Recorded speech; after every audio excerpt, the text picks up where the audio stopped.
dans son numéro du 13 mars,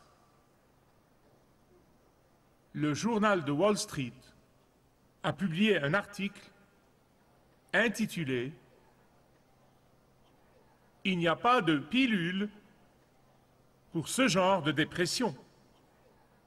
Il n'y a pas de pilule pour ce genre de dépression.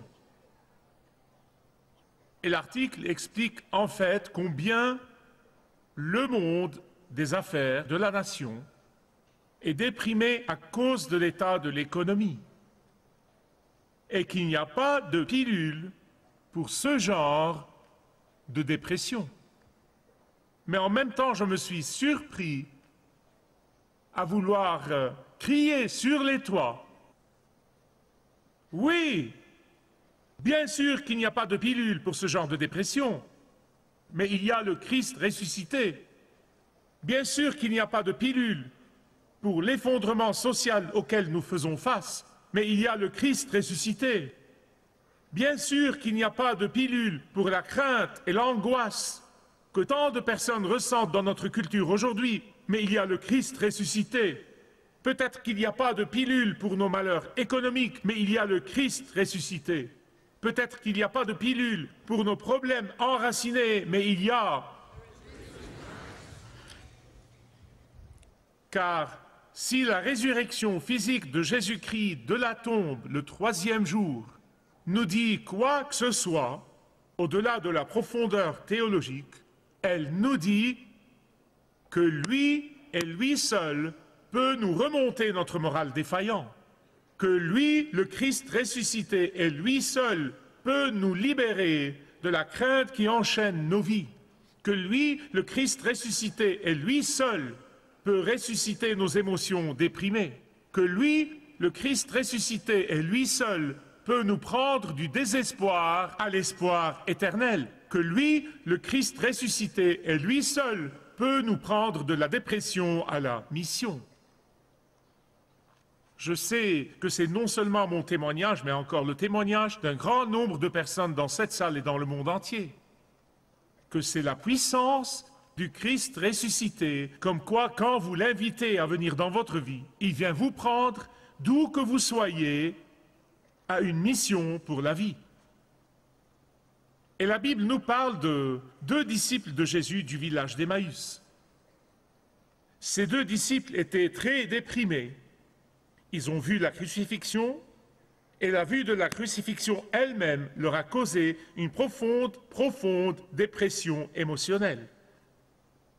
À tel point que leurs yeux spirituels et leurs yeux physiques étaient si troubles qu'ils n'ont pas reconnu le Christ ressuscité qui marchait avec eux et leur parlait. Ces 2 disciples aimaient Jésus, ils ont marché avec Jésus, ils ont suivi Jésus, ils ont fait confiance à Jésus, mais dans leur dépression, ils ont en fait oublié les promesses de Jésus sur sa propre résurrection. Car la Bible dit que pendant sa vie terrestre, Jésus avait dit encore et encore et encore qu'il était descendu du ciel pour mourir sur la croix, pour payer le salaire des péchés de tous ceux et de toutes celles qui croiraient en lui et lui feraient confiance et le recevraient comme leur sauveur et Seigneur, et qu'il ressuscitera des morts le 3e jour. Il a parlé clairement, il a parlé symboliquement, il a parlé de diverses façons, il a parlé en divers moments. Il a illustré le fait que, comme Jonas, et à propos, si vous croyez que Jonas était un mythe, le Créateur du monde, le Seigneur Jésus-Christ, ne l'aurait pas utilisé pour une illustration, juste en passant. Et il a dit que comme Jonas a été dans le ventre de la baleine 3 jours, puis la baleine l'a vomi, ainsi le Fils de l'homme sera enterré dans une tombe et ressuscitera le 3e jour. Il a illustré comment, quand le grain de blé est enterré dans la terre, il en ressortira plus fort. Il a expliqué que c'est comme ça qu'il va être dans sa mort et dans sa résurrection. Ah, mais parce qu'ils ont permis à leur dépression, après ce qu'ils ont vu sur la croix, de leur fermer leurs yeux spirituels. Ils ont oublié le reste de l'histoire. Ils ont oublié le reste du plan de Dieu. Ils ont oublié la partie importante de la promesse. Ils étaient si enlisés dans leur chagrin, ils étaient si accablés de leur désespoir qu'ils ont sombré dans cette dépression profonde pour laquelle il n'y avait pas de pilule. Ils étaient si plongés dans la souffrance de la croix qu'ils ont oublié la promesse de la résurrection. Laissez-moi vous parler de ces deux disciples. Ils étaient d'un petit village nommé Emmaüs, c'est à une distance de 10 kilomètres de Jérusalem. Et ils ont fait la randonnée de 10 kilomètres jusqu'à Jérusalem et ils étaient des témoins oculaires du jugement de Jésus dans ce tribunal irrégulier. Le parfait, le seul homme parfait, le seul homme Dieu sans péché a été jugé dans ce tribunal irrégulier et puis condamné à la crucifixion. Et ils ont vu tout ça. Et ils ont attendu à Jérusalem environ 3 jours, puis ils ont décidé de rentrer chez eux. Tout était fini. Donc ils voulaient rentrer chez eux pour se préparer à fermer la porte, à baisser les stores, à tirer la couverture sur leur tête et à déprimer. Êtes-vous passé par là? Cette dépression émotionnelle les a aveuglés au fait que le Christ ressuscité marchait avec eux. Il parlait avec eux. Leur dépression émotionnelle a complètement effacé leurs souvenirs des centaines de fois où Jésus leur a dit qu'il devait ressusciter de la tombe, qu'il devait vaincre la mort, qu'il devait ressusciter de la tombe. Si vous voulez suivre avec moi cette histoire, c'est dans Luc 24 à partir du verset 13. Parce que je veux vous montrer 3 choses que le Seigneur Jésus-Christ a faites pour réveiller ces 2 disciples de leur dépression émotionnelle. 3 choses pour les prendre de la dépression à la mission. Et je crois que le Seigneur Jésus-Christ veut faire ces 3 mêmes choses pour tous ceux et toutes celles qui lui feraient confiance, pour tous ceux qui le recevraient comme le Sauveur et le Seigneur de leur vie. Ces 3 mêmes choses. Tout d'abord, lui, le Christ ressuscité, a défié leurs fausses raisons pour la dépression. Deuxièmement, le Christ ressuscité a rectifié leurs informations partielles sur lui qui ont causé leur dépression. Et troisièmement, le Christ ressuscité les a conduits à la joie qui a vaincu leur dépression. Le Christ ressuscité a défié la fausse raison de leur dépression. Combien de fois vous étiez déprimé et vous vous êtes senti découragé et vous avez découvert qu'il n'y avait vraiment aucune raison pour cela? C'est comme quelqu'un qui a dit, vous savez, l'inquiétude et le souci ressemblent à un fauteuil à bascule. Ça ne vous prend nulle part, mais ça vous donne quelque chose à faire. Et donc, les nombreuses fois où vous êtes découragé, les nombreuses fois où vous êtes déprimé, les nombreuses fois où vous regardez la situation et que vous dites « c'est désespéré, c'est désespéré », le Christ ressuscité intervient pour vous indiquer la fausse raison de cette dépression. Je ne parle pas de la dépression clinique et je ne parle pas de la dépression chimique. Je parle du découragement émotionnel et de la dépression parce que je veux m'assurer que vous compreniez ça. Donc, dans le verset 13 de Luc 24, il dit que ces 2 disciples d'Emmaüs ont attendu à Jérusalem jusqu'au 3e jour. Pourquoi le 3e jour? Parce qu'il y avait un mythe bien répandu dans cette culture juive du temps de Jésus, et le mythe ressemble à peu près à ça. L'esprit de la personne morte tourne autour du cadavre pendant environ 3 jours, et puis cet esprit s'en va. Et ainsi, quand le 3e jour est venu et qu'ils n'ont rien vu, ils sont rentrés chez eux, déprimés. C'est là où en étaient ces disciples, ces 2 disciples d'Emmaüs. Quelle que soit la fausse raison qui vous cause le découragement, qui vous cause la dépression, le Christ Jésus ressuscité vous défie aujourd'hui. Il vous défie aujourd'hui de sa parole. Les deux disciples d'Emmaüs ont mis leur espoir dans un mythe et il ne s'est pas réalisé à temps. Donc, ils ont perdu espoir et ils ont déprimé, à tel point qu'ils n'ont pas reconnu. Ils ne se sont même pas rappelé toutes les choses que Jésus avait dites. Ils n'ont pas reconnu que la croix même, qui était comme un maillet, qui a brisé leur rêve, était l'instrument même de la rédemption de Dieu. Que l'effusion même du sang de Jésus sur la croix allait devenir le chemin même de la résurrection. Que la croix rugueuse était l'instrument de Dieu pour donner la vie éternelle à tous ceux et à toutes celles qui croiraient en lui et en lui seul. Ils n'ont pas pu voir que cette tombe même qui retenait Jésus temporairement, juste pour 3 jours, était la tombe même qui était censée retenir vos péchés et mes péchés et votre culpabilité et ma culpabilité et la culpabilité de tous ceux qui croiraient en lui de façon permanente dans cette tombe.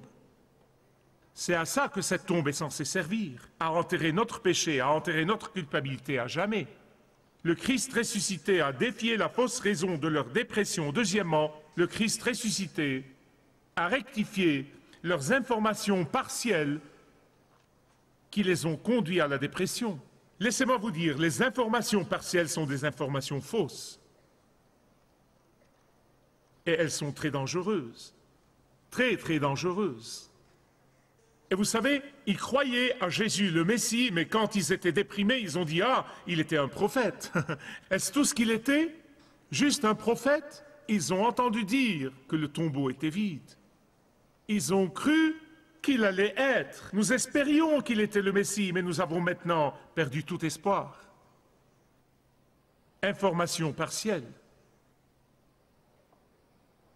Et c'est pourquoi, écoutez ce que Jésus leur a dit, verset 25 de Luc 24. Il leur a dit, « Esprit sans intelligence, cœur lent à croire tout ce qu'ont déclaré les prophètes. Ne fallait-il pas que le Christ souffrit cela et qu'il entra dans sa gloire? Nous avons des gens très dangereux dans l'Église aujourd'hui. Ils causent leur propre dépression et la dépression d'innombrables autres dans cette vie. Par ailleurs, il y a le clergé dans l'Église aujourd'hui qui induit les gens en erreur et en fait des fils de l'enfer. Pourquoi? Pourquoi ces gens sont-ils dangereux? Et qui sont ces gens dangereux? Écoutez-moi, ce sont les pasteurs qui prêchent et enseignent que Jésus n'est pas le seul chemin au ciel, que Jésus est un chemin parmi tant d'autres chemins qui mènent à Dieu. Ces gens sont dangereux parce qu'ils induisent en erreur les gens et les mènent au jugement éternel. Ce sont des gens très dangereux et ils sont en chair dans les églises aujourd'hui. Mais le Christ Jésus ressuscité vous parle aujourd'hui même, comme je suis debout ici, le Saint-Esprit vous parle et me parle, parce qu'il essaye constamment de rectifier ces informations partielles qui sont des informations fausses. Et la raison pour laquelle le Christ ressuscité tient beaucoup à rectifier ces informations partielles est qu'il nous aime et qu'il veut que nous soyons éternellement sauvés avec lui au ciel. Et vous ne pouvez pas être sauvés avant d'abandonner vos informations partielles et vos informations fausses et de recevoir toute la parole de Dieu et tout l'évangile de Jésus-Christ. À ces 2 disciples d'Emmaüs, Jésus disait, « Vous auriez dû avoir plus de bon sens. Si vous aviez lu toute la parole de Dieu, si vous aviez cru toute la parole de Dieu, au lieu de choisir ce que vous voulez, et j'aime ceci et je n'aime pas cela, et d'être un chrétien de cantine, si vous aviez lu toute la parole de Dieu, vous auriez su que la croix doit faire place à la résurrection. » Et Jésus implore aujourd'hui tous ceux qui m'écoutent, ceux qui me regardent en direct et ceux qui sont ici dans cet édifice. Il implore tous ceux qui voudraient écouter, tous ceux qui sont tombés dans ces dangereux pièges, tous ceux qui ont suivi ces gens dangereux avec leurs informations partielles. Il vous implore et vous dit, je suis le sauveur du monde et il n'y a aucune vie au-delà de moi. Ces informations sont non seulement dangereuses et partielles, mais encore contraires aux paroles mêmes du Dieu homme, le Seigneur Jésus-Christ, qui a dit « Personne, personne, personne, personne, personne en Amérique, personne en Europe, personne en Asie, personne en Afrique, personne en Australie, personne n'importe où dans le monde ne peut venir au Père que par moi. » Il vous donne sa parole. Ouvrirez-vous votre cœur au Christ ressuscité aujourd'hui? Accepterez-vous toutes les informations, et non pas des informations partielles, sur son identité? Dieu de Dieu même, qui s'est fait homme d'homme même, qui a été pendu à une croix et a ressuscité des morts, pour que quiconque vienne à lui, quiconque croit en lui, quiconque se rende à lui, reçoive la vie éternelle et reçoive une vie qui va de la dépression à la mission. Il a défié la fausse raison de leur dépression, il a rectifié leurs informations partielles qui les ont conduits à la dépression, et troisièmement, il les a menés à la joie qui a vaincu leur dépression. Regardez le verset 30 et 31 de Luc 24. Pendant qu'il était à table avec eux, il prit le pain et après avoir rendu grâce, il le rompit et le leur donna. Alors leurs yeux furent ouverts et ils le reconnurent, mais il disparut de devant eux. Quand vous invitez le Christ ressuscité à être votre seul sauveur, votre seul Seigneur, il ne devient pas seulement un Dieu parmi tant d'autres dieux dans votre vie, et il ne vient pas occuper de l'espace parmi d'autres choses et d'autres personnes dans votre vie. Non, non, non, non. Il ne peut pas faire ça, il ne le fera pas. Il est soit Seigneur de tout, soit pas Seigneur du tout. Quand il vient dans votre vie, quand vous l'invitez dans votre vie, il vient pour prendre le pouvoir. Et vous ne pourrez pas expérimenter la transformation dans votre vie avant que le Christ ressuscité ne prenne tout le contrôle de votre vie. En fait, ces deux disciples ont reconnu le Christ ressuscité et ils sont immédiatement passés des informations partielles aux informations complètes, de la crainte à la foi, de la crainte au courage, de la douleur à la joie, du désespoir à l'espoir éternel, de la défaite à la victoire, de la dépression à la mission. Écoutez ce qu'ils ont fait. Immédiatement, quand ils ont reconnu le Christ ressuscité, ils se sont levés et ils sont retournés à Jérusalem. Ce n'étaient pas des rues pavées, c'était des rues terribles, mais ça leur était égal. C'était des routes dangereuses, mais ça leur était égal, car maintenant ils avaient une mission, ils avaient de bonnes nouvelles à proclamer. Jésus est ressuscité d'entre les morts, et nous devons le dire à tout le monde. Et ils sont revenus aux disciples à Jérusalem, et là, ils n'étaient plus déprimés, mais ils étaient en mission. Mais la question que les gens posent souvent, eh bien, comment Jésus leur a expliqué ceci? Et laissez-moi m'empresser de dire, une des choses les plus tristes que nous voyons dans notre culture aujourd'hui, et c'est que tant de gens qui sont dans les églises vont dire partout, eh bien, je ne sais pas si Jésus a existé ou non, j'accepte ça par la foi. Je ne sais pas s'il a ressuscité de la mort ou non, j'accepte ça par la foi. Laissez-moi vous dire quelque chose, ce n'est pas du christianisme.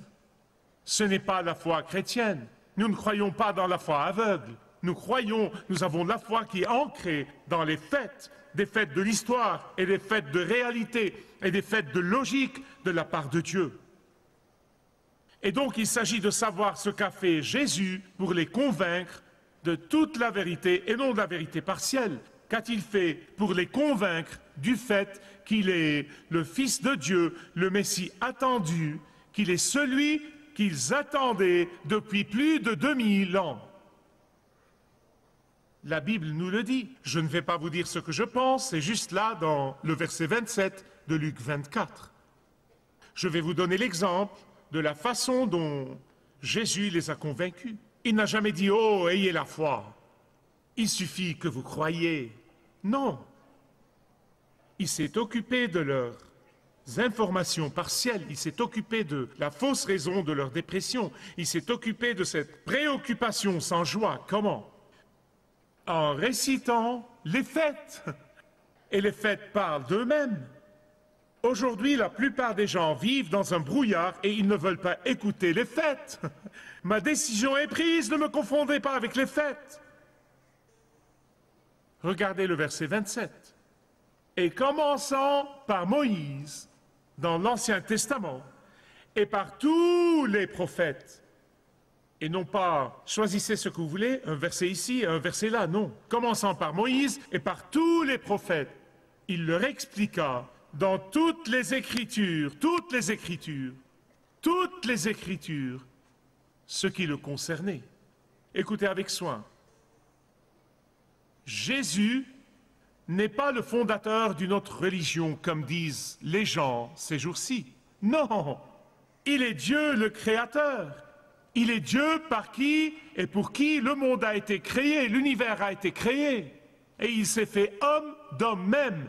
Et c'est pourquoi il est le seul qui a ressuscité d'entre les morts. Tous les autres sont dans leur tombeau, mais il a ressuscité et son tombeau est vide. Parce qu'il est Dieu de Dieu même, qui s'est fait homme d'homme même. Et Jésus est non seulement Dieu de Dieu même, mais il est celui que toutes les générations ont désiré de voir et l'ont attendu, car il est le seul Dieu dont les générations ont anticipé la venue. Jésus était promis par Dieu le Père depuis le début des temps. Il n'est pas sorti de nulle part pour devenir tout d'un coup un faiseur de miracles. Non, il était depuis le tout début, et très probablement, d'après ce qu'il a dit, jugeant de ce verset, le verset 27, il les dirigeait vers les Écritures saintes et ce que les Écritures saintes ont dit de lui pendant les 2000 ans passés avant qu'il ne soit devenu homme d'homme même. Il leur a très probablement dit qu'il est la descendance de la femme dans le chapitre 3 de la Genèse. Il leur a très probablement dit qu'il est le prophète d'entre eux que Moïse a prophétisé dans le livre des Nombres, qu'il est le serviteur souffrant dans le livre d'Ésaïe, qu'il est le rejeton de justice dans le livre de Jérémie, qu'il est la plante qui donne l'ombrage et répand le parfum dans le livre d'Ézéchiel, qu'il est la pierre détachée sans le secours d'aucune main dans le livre de Daniel, qu'il est le lys qui fleurit dans le livre d'Osée, qu'il est l'espoir de son peuple dans le livre de Joël, qu'il est le laboureur qui suit de près celui qui moissonne dans le livre d'Amos, qu'il est le libérateur qui gravit la montagne de Sion dans le livre d'Abdias. Et c'est juste une liste partielle, juste une liste partielle. Et c'est pourquoi, si vous acceptez son invitation, l'invitation du Christ ressuscité aujourd'hui, vous ne serez jamais les mêmes désormais. Vous ne serez jamais les mêmes désormais. Il vous mènera non seulement dans cette vie, de la dépression à la mission, mais votre éternité dans le ciel sera sûre avec lui, parce que c'est ce qu'il a promis. Si vous désirez connaître Dieu d'une manière personnelle, demandez le livret « Retrouvez la joie que vous avez toujours désirée » et vous pourrez découvrir l'amour de Dieu pour vous et apprendre comment expérimenter son pardon.